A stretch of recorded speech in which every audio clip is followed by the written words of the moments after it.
What brings? Hello, good afternoon. Yeah, 3 o'clock. Good afternoon, everybody. How is everybody doing? I'm speaking to no one because I actually don't know if anybody's here. But if you are here, please say hi. Get in the comments. Get involved. This is a very much open conversation, and the more input we get, the better as well for me. And yeah, the better, more questions for me, the better as well. I've got a bunch of questions I want to ask Jim or Coach. But if you have any questions as well, please do get involved. Well, we got a minute before we get started. Jim, thanks for joining me. You were saying New York is a bit cooler than the UK at the moment. Yes, it's around 70 right now, so it's actually quite comfortable. So in fact, I went for a walk earlier this morning, and it was like 60, so it was pretty comfortable. So Yeah, nice.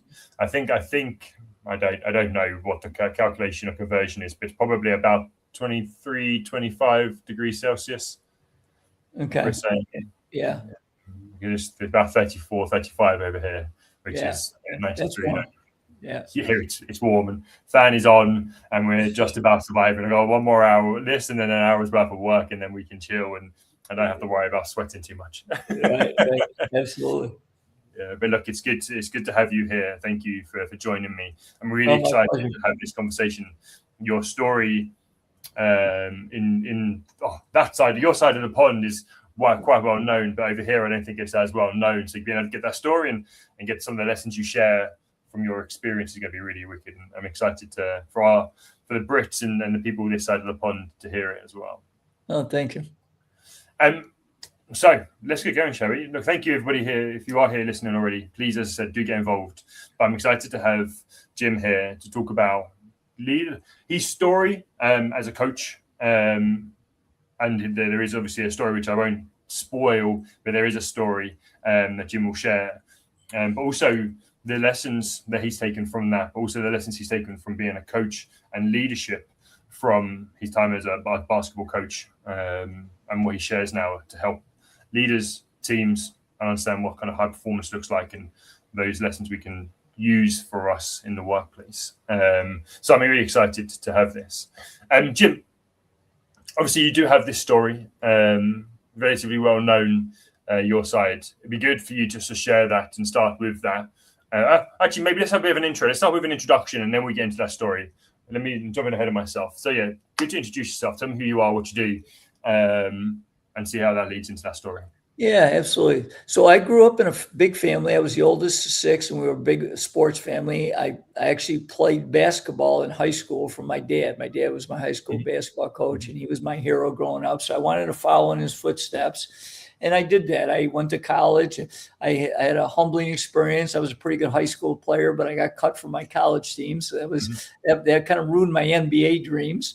But then I got off on a bad path for a little bit, where I got into a lot of drinking for a while. But fortunately, I met a young lady my junior year, and we started dating. Now we've been married almost 44 years. So she helped me get back on the better path. And after we graduated, I convinced her to move back to Rochester. She was from downstate New York, and we got married the next year. And then my dream, Rich, was to be a teacher and a high school basketball coach. I coached other sports, but basketball was my love, and I wanted to be a head coach. And after only 3 years as an assistant, my dream came true. I became a head coach at 25 at a school about 20 minutes from where I grew up, and I was excited. And so excited, I thought, even though this team wasn't very good in my mind, I was going to turn them to the outhouse, to the penthouse. And of course, I led that team to 17 consecutive losses.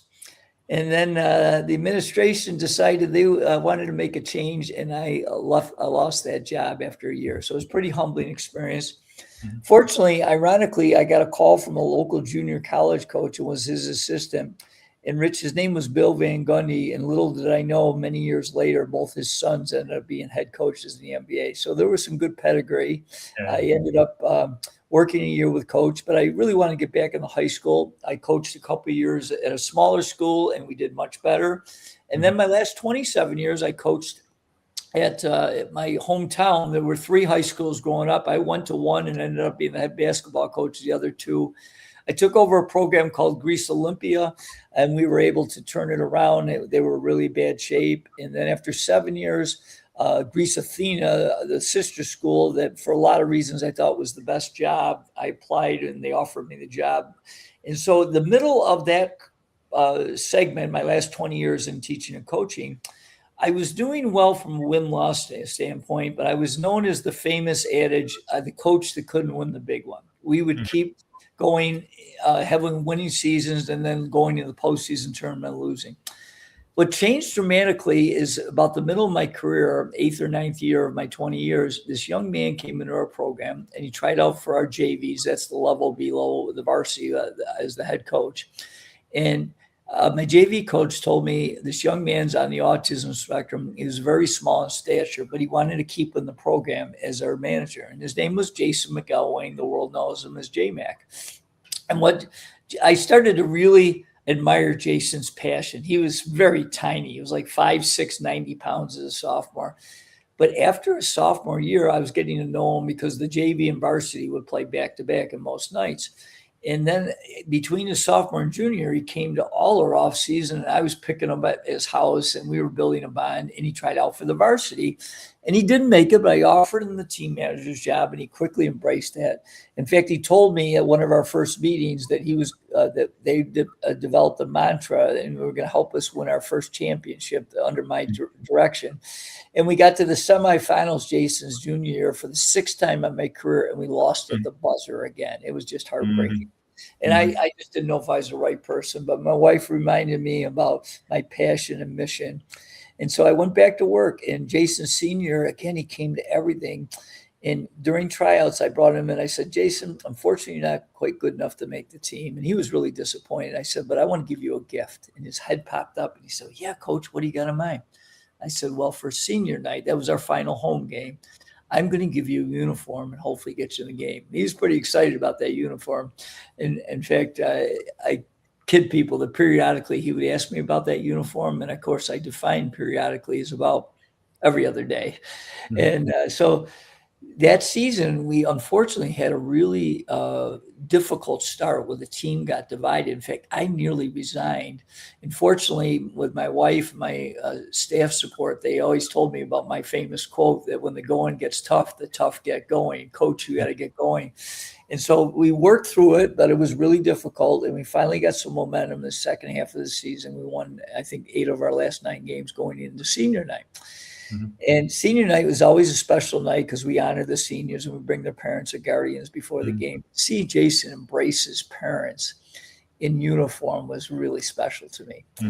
The game begins, and we had a good student body following them, called themselves the 6 Men. And they always came in our black and gold T-shirts. And they start chanting the opening tap, we want J-Mac, I guess just in case I forgot.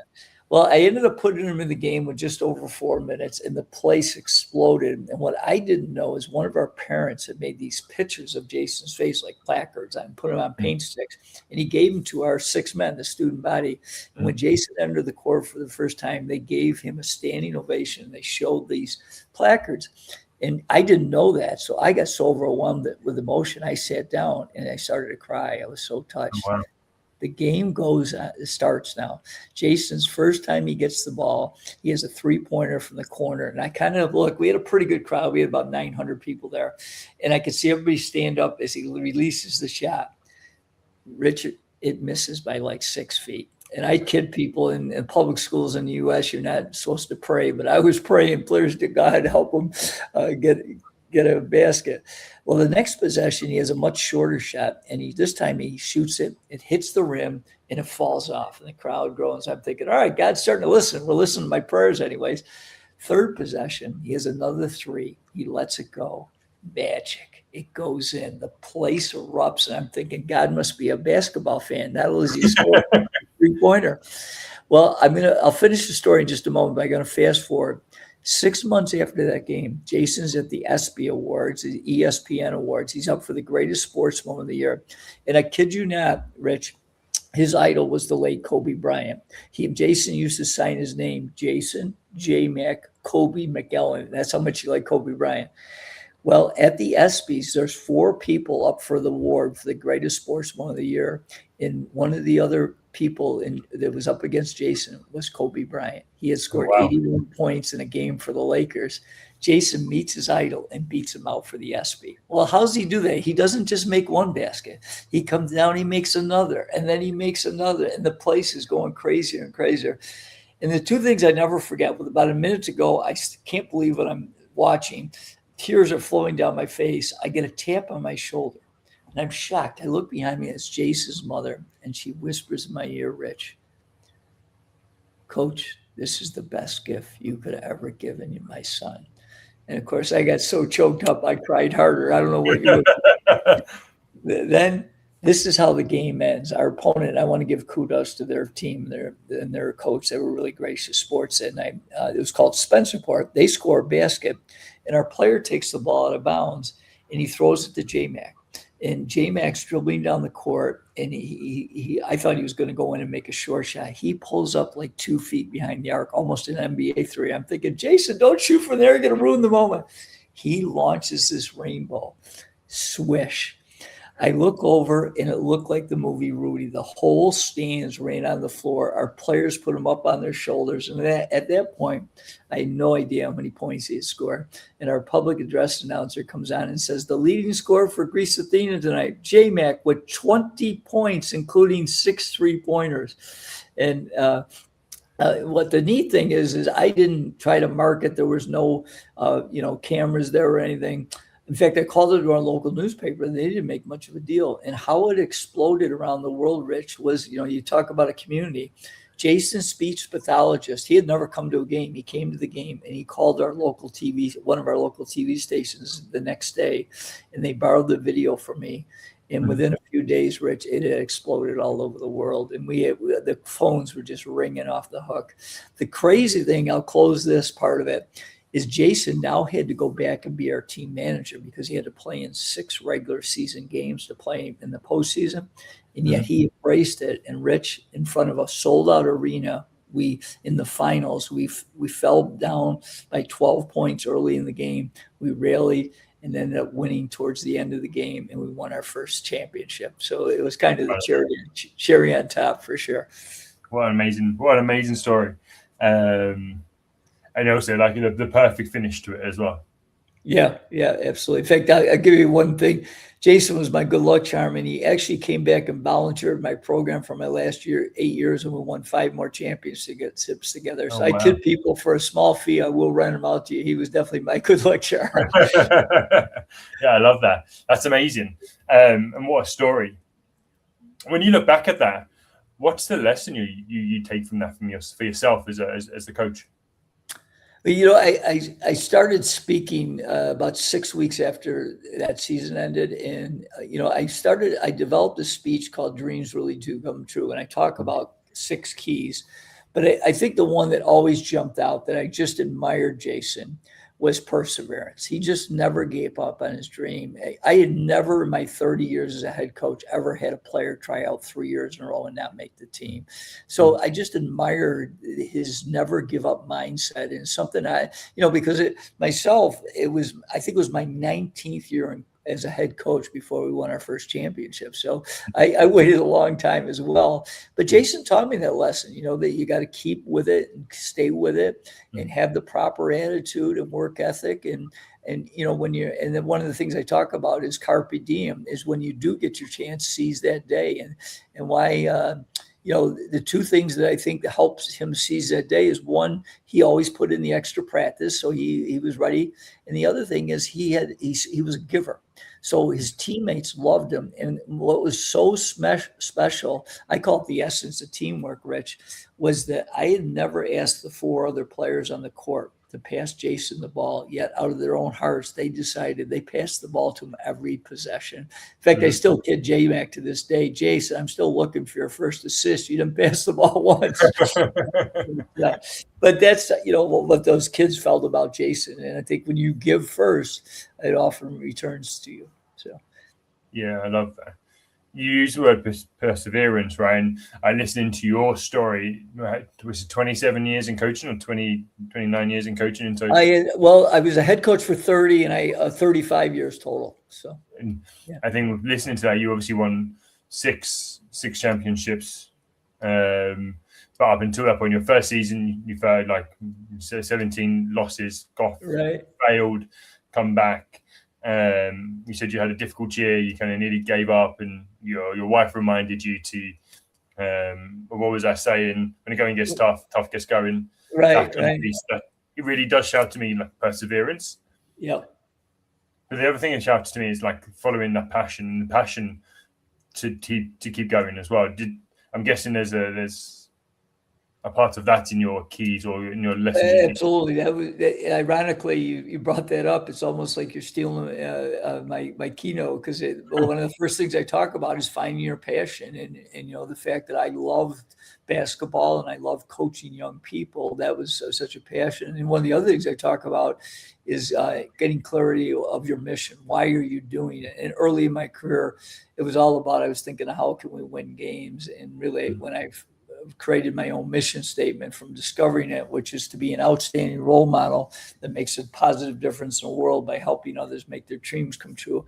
And when I got that service mindset, that helped me become a much better leader. Yeah. And yeah, you can see that drives through, right? But it also drives you through those hard moments, and that Right, it allows you to persevere through Yeah. that as well. Like, and I think it's really an interesting point, right? When I'm now talking out loud, I see this connection to resilience, and the fact that resilience is such a key topic at the moment in this world of difficulty and the Yeah. ability maybe not to be resilient. How much do you see that connection? Well, I think it's something that sometimes right now I feel is being neglected. And why I say that is because, with the advances in technology, things have become so much easier in many ways. And when people go through difficulty, they're not willing to stick through it, and find a way no matter what. And that's what I admire about Jason, is something that I learned from him. And I was like, when things aren't going right, keep after it, and find a way. You may have to change your direction. You might have to change the strategy, but there's a way if you have that mindset that I'm going to be resilient no matter what. Mm-hmm. Yeah, finding that way. What do you if you think about it from a coaching standpoint or a teaching standpoint, what do you teach people how do you teach people to do that? Well, I think, the one thing, and it's sometimes easier said than done, but I think the best coaches make practice more difficult in the games. And Mm-hmm. so we did a lot of things. We tried to mentally challenge them. We would also put what we call disadvantage advantage. So, we might put 6 players on one team against 5, or 5 on 4, or 3 on Mm-hmm. 2. So just putting them in difficult situations, or starting where, one guy's got the ball and he's got 2 guys trapping him. How do you get out of that? Mm-hmm. So just putting your and then, sometimes like peer pressure, like sometimes we would end practice where one guy had to make a free throw. And if he didn't, then the whole team had a consequence. So everybody's rooting for them, but there's also pressure because this guy's in front of everybody else. So the more that I think you can put them in pressure situations and put them in challenging situations, so the better they're going to be, because now the game seems easier to them because practice was very challenging, both mentally and physically. Yeah, and I hear that. Like, obviously, I'm a sportsman too. I'm also a sports Right. coach, and I hear the ability to do that in sports. And I also feel like that's one of the things sports teaches you, that there's challenges, it's hard work. Yeah. My worry is, or my thing I want to bring to this conversation is, how do we bring that to the general pop who aren't involved in sport, or the young people who are just going through school or through life and getting into the workplace? And how do you add that disadvantage, as maybe as a parent, as a teacher? But then also make them understand that this is why we're doing it. Right. Well, I think there's a couple things. I think one, let's just make whether it's a business leader or a teacher, someone that, people are looking for guidance, is number one, how well are you modeling yourself? Okay. When something goes wrong, are you handling, like one of the things that I changed, Rich, was I used to really lose it in the postseason when our team didn't do well. And I realized they're looking for me. So what I changed was I had to be the rock during pressure, not the guy that just loses it during pressure. Mhm. So I think it starts with model. Number two is one of the things I teach leaders is, and I do this a lot with our teams, I call it being the CST, the chief storyteller.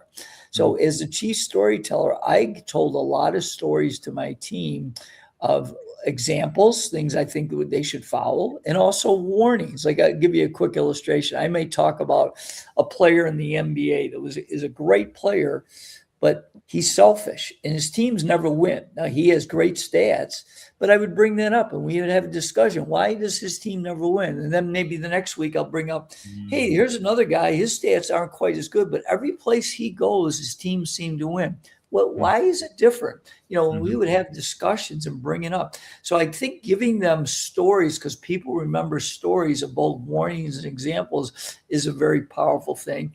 And then, even in the business world, if you're a classroom, anytime that you can put challenges on your people, and that's what we call about empowering people to delegate them with responsibilities and let them run with it.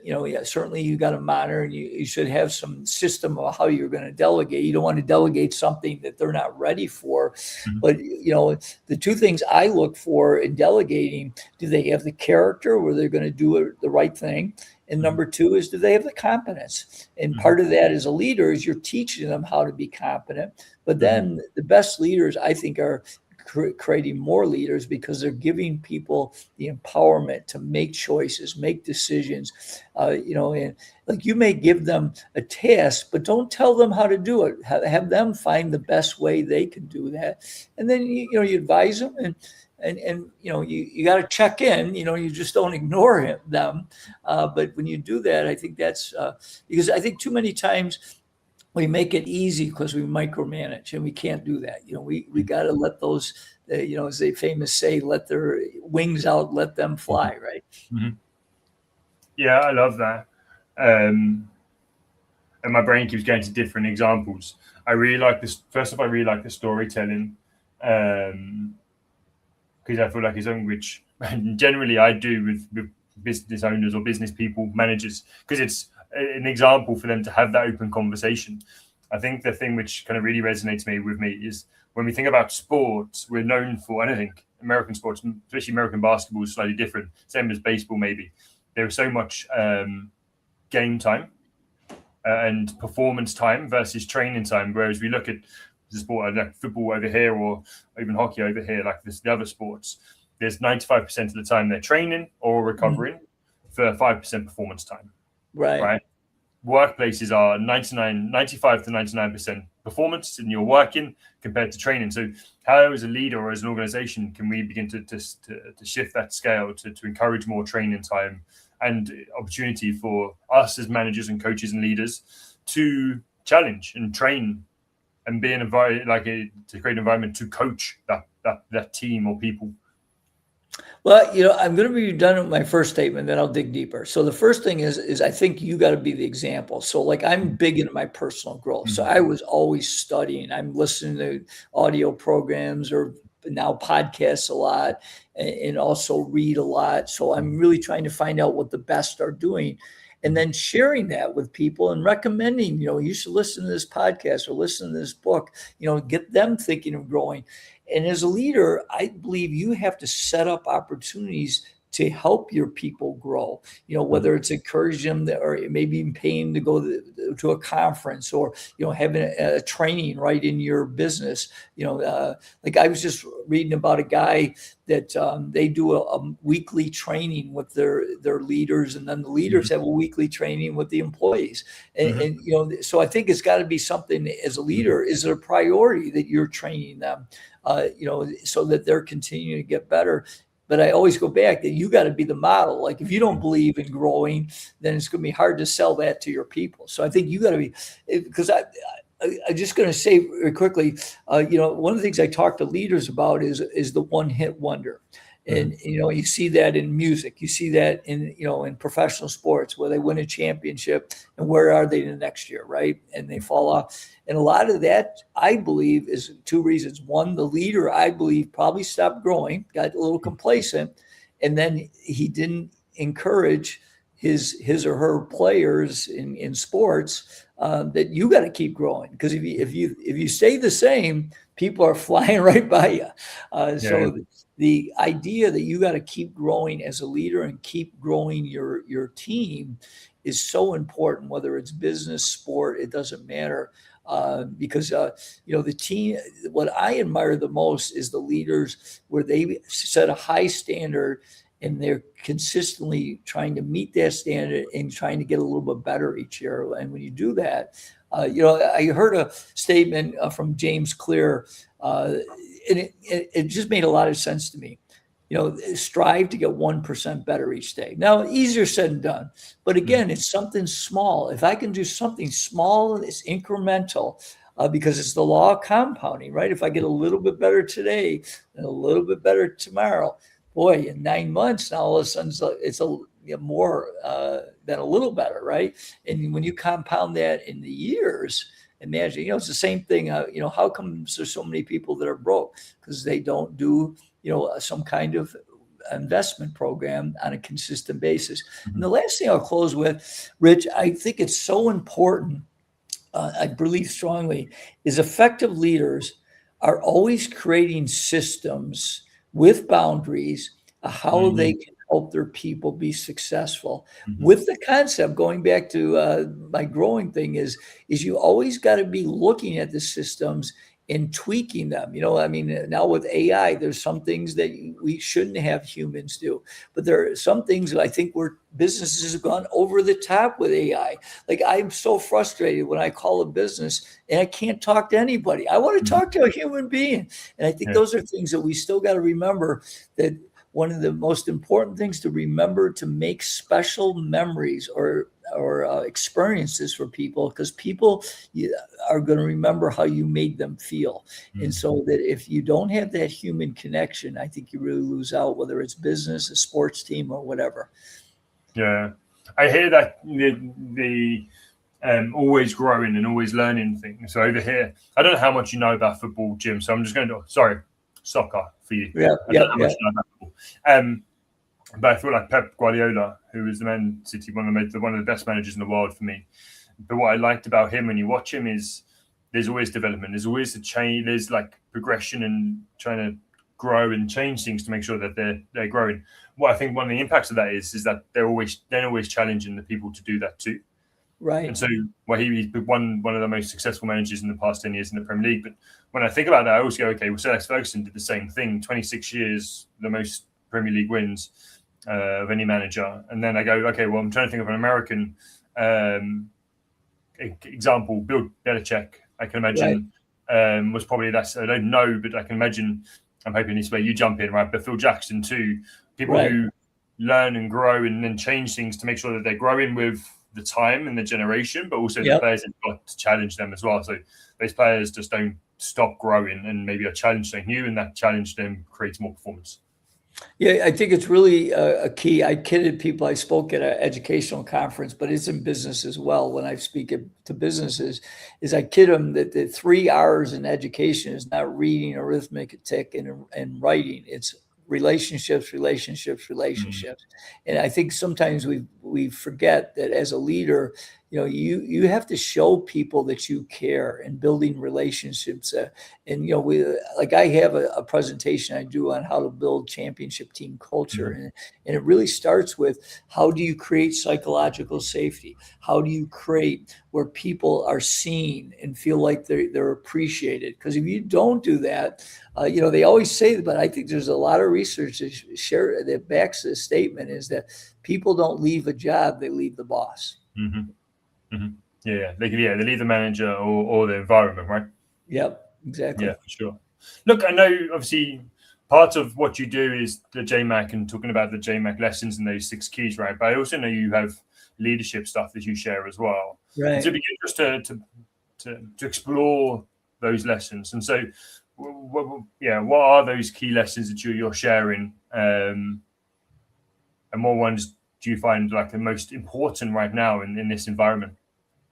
Yeah, so I'll go run down the seven, and then I can share, or we can delve into one or two more deeply. But in my seven keys to be an effective leader, I talk about clarifying your vision, which talks about your personal mission and the team mission, and core values we get into. Number two is build trust, which I think is essential. We can delve more deeply because I have a little bit different angle on building trust than I think a lot of people do. Number three is creating the edge. That goes back to the growth mindset, that we're always trying to find an edge and getting a little bit better. Number four is effective communication. And I always kid people that the best leaders realize they have two ears and one mouth, so they should be listening more than they speak. Number five is a simple one, but I think often leaders neglect, and that's leading by example. Number six is my leadership philosophy called Leave a Profit. And then number seven, which is something that's gained a lot of traction probably in the last decade or so, is servant leadership. And I define that a little bit different than I think some people think servant leadership is soft leadership. I don't think it is at all. And my definition shares that. So, yeah, look, just jump into that definition, and then we'll look at kind of trust and comms. Okay, sure. So the servant leadership is two things that I really believe strongly in. Is one, it is flipping the traditional pyramid leadership, where the leader was on top of the pyramid and all the employees were under him or her. So it is flipping. So the mindset is that as a leader, I'm serving the people that are supposedly working for me, right? And then the second thing is, which I think is different, is I believe the best servant leaders are empowering and recognizing and growing more leaders. And I always felt that the best teams that I coached is because our players became the leaders. It became a team led as opposed to me being just the leader. And I think when you can create and develop leaders of your team, that's when you got something really powerful.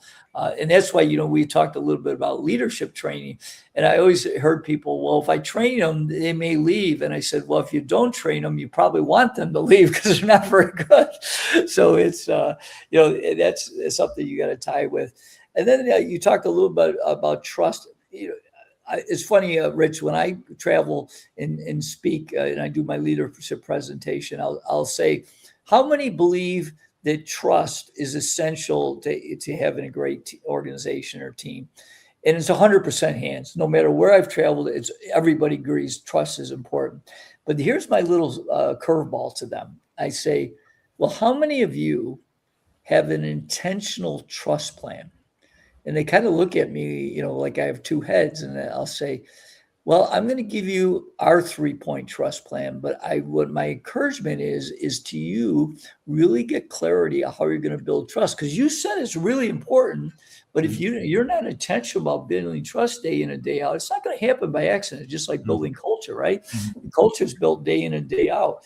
So in that, our 3 points, and they're not earth-shattering, but these were the things when we took over our programs, I would teach my coaches and we would talk to our players about, is we had to consistently align our words and actions. That was number one. How many times do we see somebody that says one thing and does another, and that crushes you? And I'll give you a quick example. Like one of my non-negotiables is our players had to be on time. Well, we often practice before school at 6 a.m., which, our young people aren't real excited to start at that time. But, as the leader, I was always there in plenty of time. So, I'm setting that standard that's a non-negotiable. Well, I better be leading that by example. So align your words and actions. Number two is, I believe if you're going to build trust, it's got to be on a foundation of telling each other the truth. Now, I believe that's both an art and science. And why I say that is getting to know your players, going back to the 3 R's, relationships. There were some players that I could call out in front of the team and they would handle it and it would build trust because I could use them as sometimes a bad example, like they didn't hustle back on defense. But there were other players, as I got to build relationships, they couldn't handle that public scrutiny. So that I had to realize is I would still critique them, but I may go over to them and share, one-on-one, or I might say, hey, John, you need to see me right after practice. We got to talk more about this. So I was still sharing that, my standard, but understanding how different players handle that, but you have to build trust, in my opinion, by telling each other the truth. As the Bible says, the truth will set you free. And then the third thing, and a lot of times as a leader, you take over, not always, but in most cases, you take over a situation. The reason you were brought in, because the situation wasn't very good. The team was afraid or disjointed or whatever.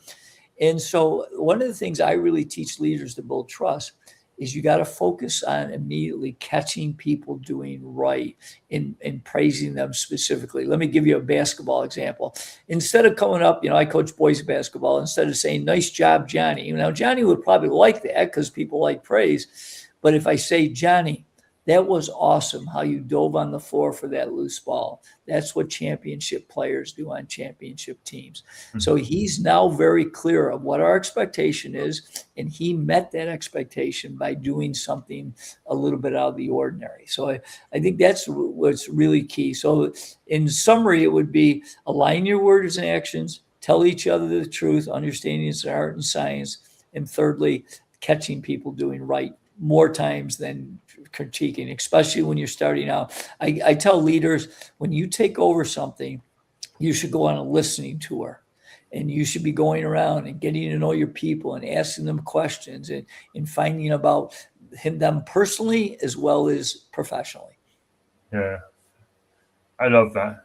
I want to come back to trust, because there's a few things here which I guess I really resonate with, and I love the way you put it. I wanted to start with the servant leadership.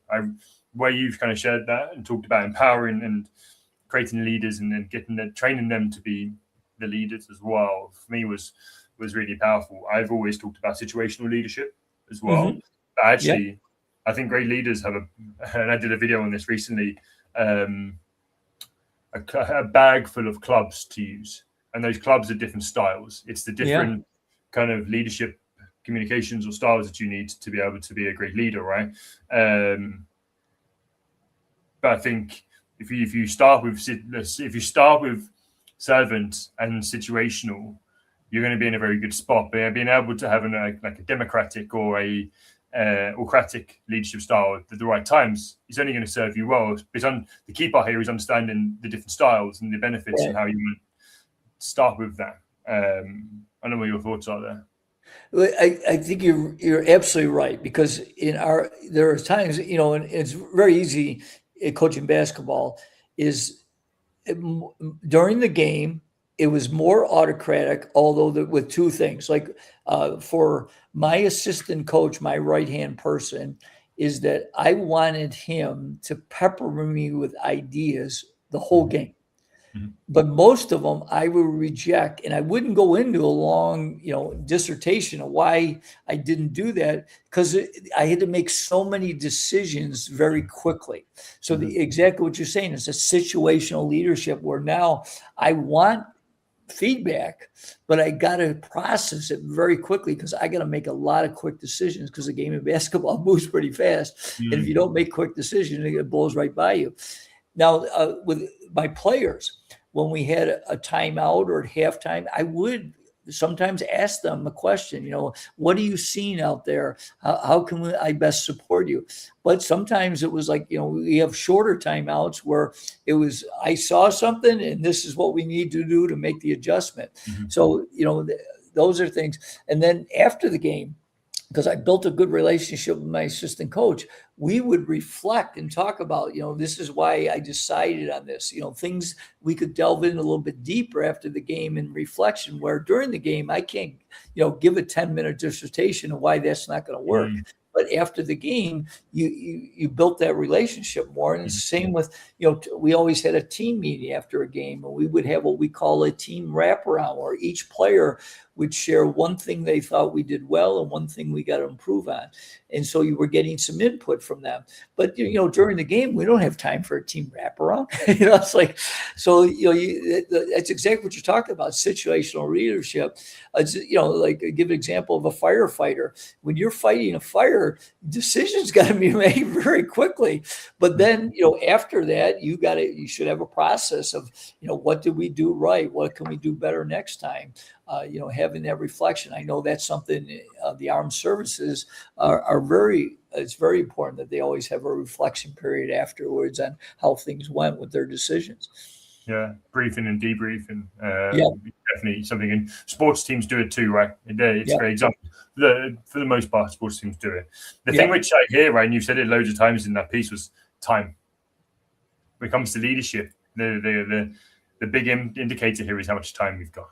Right. The issue I see with workplaces is that managers and leaders don't understand the concept of time and urgency. And so they think they're under pressure and under zero, like with zero time consistently. And everything's urgent, everything's important, and the world's going to blow up if they don't answer this one thing in 2 seconds, right? Right. And that maybe is the thing they need to fix first, right? Yeah, it's a great point. Stephen Covey talked about the matrix, about what he had 4 quadrants where it's urgent and important. So those are things like a firefighter or making a quick decision in a game. Then there was the not urgent but important, and that is what he really talked to, and it's something I really try to focus is how much can you stay in quadrant 2, because that's where you get the growth, and that's where you get the listening. And then there was things, the next quadrant was urgent but not important. So and you got to do some things there that are urgent. But those, he gave an example where you might want to batch those, for example, returning phone calls. And then the last one, in which you want to stay out, which we all get caught up in, is not urgent and not important. That's just, and some of that you do need some downtime. Like I will sit in front of a TV and watch a game or something. So you do need some of that. But if that's all you're doing, you're probably not going to be a very effective leader. So you got to stay out of that quadrant 4 as much as you can. But the real key, what I found when I learned that, was how do I can get into more of quadrant 2 and not as much in quadrant 1 with the urgent and important. So yeah, that's a really great lesson. That model is called the Eisenhower matrix. Yes, exactly. And I use that a lot with clients. But actually, hearing you talk about how do I stay out of quadrant 1, rather than, for me, I'm always like, okay, understanding quadrant 1 and understanding what actual urgency is, but staying out of it if you can to be a great leader is a really great lesson. I want to go back to trust, right? And a couple of things. So I read these down as you went out. I said words and actions, tell the truth and praise right. But next to each one of these, and I read them in order. So words and actions, the words you use next to it is like negotiables, right? It's a negotiable. The actions we set, it goes against our negotiable. Then you spoke about tell the truth, and it's about the standards. And then you spoke about praise right, and then you spoke about expectations. People following our expectations. Yeah. So those 3 things stood out. And I think the reason why they stand out is there are 3 things in sport that we do very well. We said we have standards and non-negotiables that the team, everybody in the team will follow, and then the coach and the team will set expectations of each other. Right. And I don't think, for the most part, so I'm not going to put everybody into this kind of huddle, that corporate teams do this.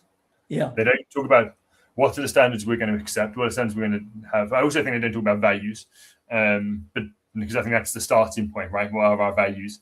But then after that, we can set what are our non-negotiables? What are the standards we're going to live by and hold everybody else kind of accountable to? And what are the expectation behaviors that we need to showcase? And by talking about trust there, you've kind of covered all 3 of those points through the way that you do it. I just found it really interesting. Yeah, it's very well said. It does go back to, like when we're talking, I didn't delve into it, but, clarity of, what I talked about, clarifying your vision would be, what is your personal mission? Are you living it consistently? Okay, so discovering and living your mission.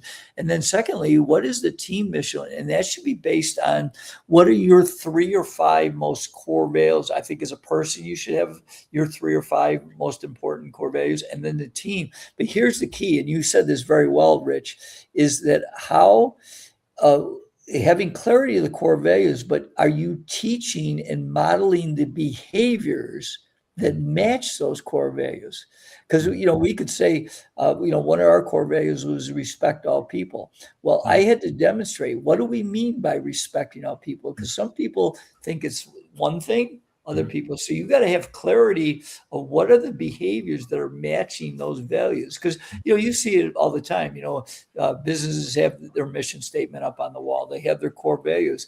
But sometimes I'll kid leaders. I go, okay, what are your 3 top core values? And they'll look at me.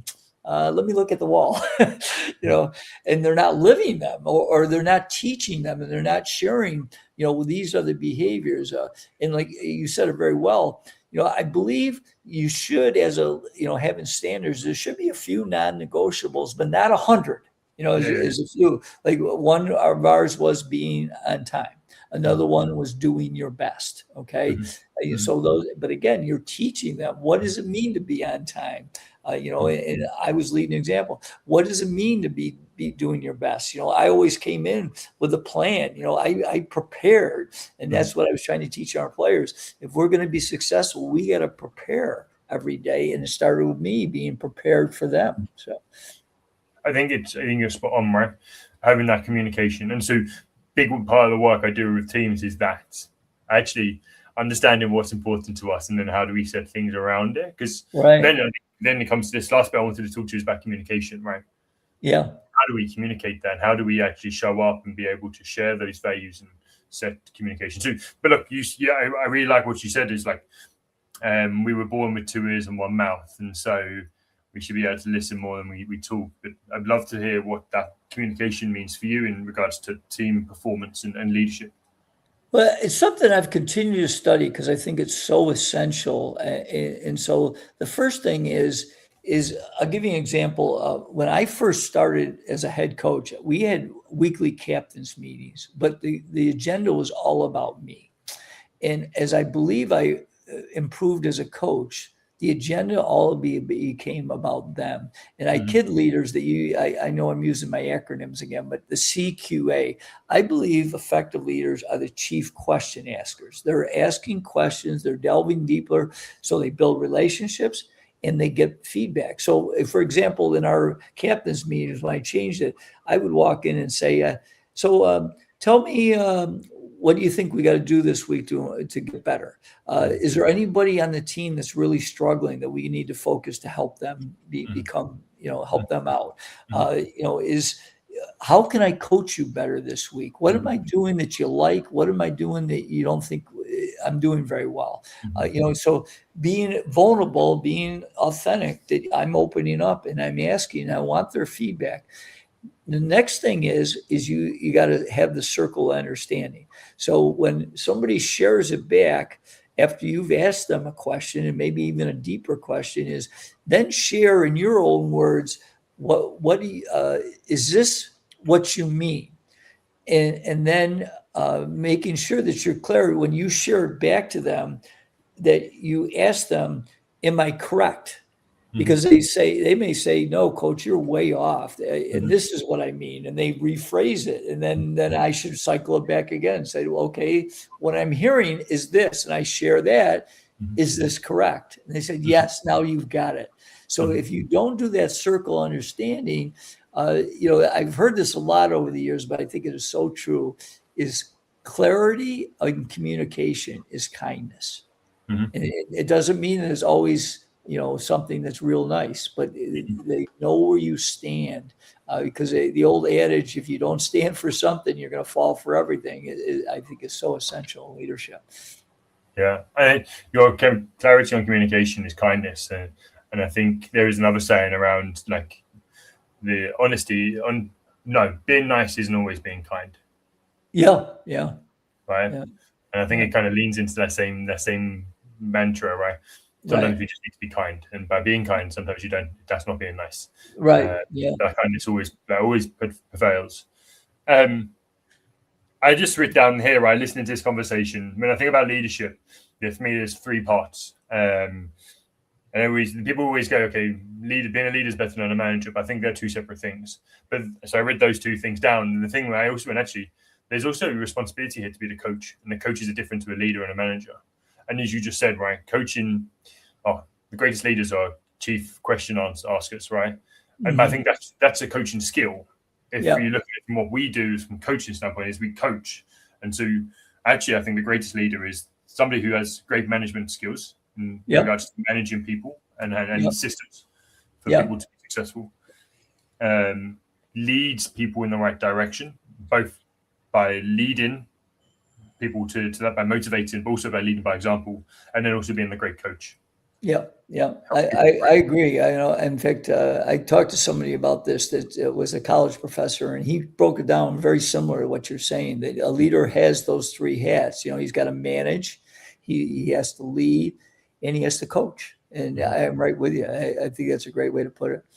Yeah, I think it's a really nice way. Look, obviously we're nearly at time. There's probably so much more we can dive into, but I'm worried we get into another 20-minute conversation, right? So I want to lean this over to you. Is there anything else that you think needs to be shared in regards to the key pillars, or like a lesson that you've seen over your period or your experience that is going to be vital for leaders in this workplace or this current generation, to help them be a great manager or a great leader?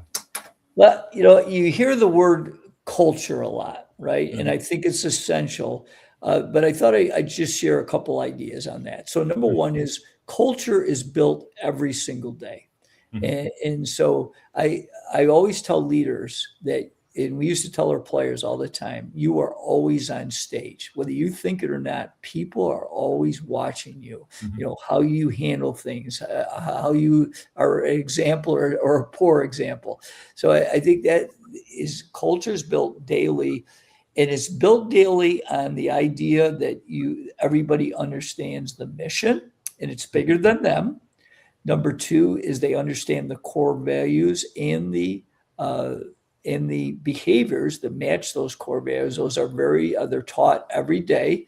And then the third thing is that understanding how to build other leaders by empowering, delegating, and having the systems so that you can build more leaders and give them the opportunities to make mistakes so they have some psychological safety, because you learn from your mistakes, but then also the ability, if you keep making the same mistake, then you're not teaching very well, right?